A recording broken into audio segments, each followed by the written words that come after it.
ये स्थल ऋषि मुनियों की धरती है। ये नदी सदियों से बह रही है, लोक कल्याण के लिए, परोपकार के लिए, सबको सब कुछ देती है। हमें भी यही माँ गंगा से सीखने को मिलता है कि जो माँ गंगा अपने पूरे कार्यकाल में गंगोत्री से निकल करके गंगा सागर में समाहित होने तक सब कुछ देती ही रहती है, देती ही रहती है, देती ही रहती है। शायद ये भावना, उनका संदेश यही है, हम सब भी समाज के लिए, पर्यावरण की सुरक्षा के लिए, देश की रक्षा के लिए और राष्ट्र के विकास के लिए हम सब लोग सतत लगे रहें। बहुत अच्छा लगा। मैं तो कहता हूँ कि हर भारतीय को ये तीर्थ स्थल पर आना चाहिए।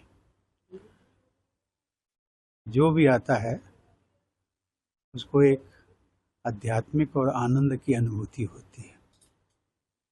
ये स्थल ऋषि मुनियों की धरती है। सदियों से इस धरती का प्रताप है। संभवतः कि जिस गंगा माँ की मैंने बात की थी, ये नदी सदियों से बह रही है, लोक कल्याण के लिए, परोपकार के लिए, सबको सब कुछ देती है। हमें भी यही माँ गंगा से सीखने को मिलता है कि जो माँ गंगा अपने पूरे कार्यकाल में गंगोत्री से निकल करके गंगा सागर में समाहित होने तक सब कुछ देती ही रहती है, देती ही रहती है, देती ही रहती है।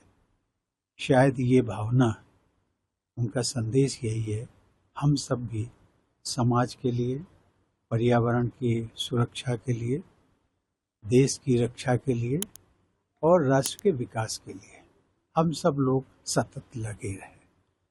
ये माँ गंगा का संदेश मैं सबसे अपील करता हूँ, मैं इस उनके संदेश को हम समझें और उसका पालन करें।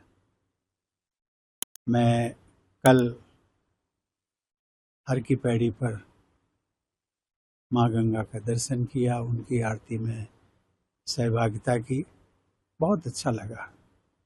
शायद ये एक जो आनंद की अनुभूति होती है, विलक्षण है। उसको जो अनुभव करता है उसको आप शब्दों में बयान नहीं कर सकते।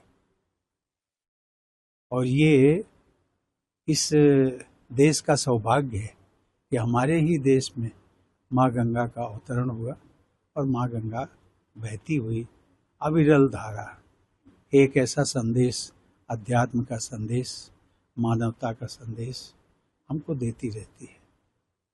आइए हम सब लोग मिल करके, हम सब देशवासी इस स्थान पर भी आए। परमार्थ निकेतन का जो लोकेशन है वो एक ऐसे स्थल पर है। पिछली बार जब मैं आया था तो माँ गंगा का जो निर्मल धारा थी वो थोड़ा सा यहाँ से हट गई थी, लेकिन इस बार मैंने देखा माँ गंगा की निर्मल धारा बिल्कुल घाट के समीप चली आ रही है। उनकी कृपा है, उनकी मंगल भावना है देश के लिए। हम सब लोग कृतार्थ हों और सबका मंगल हो, सबका मंगल हो। नमस्कार।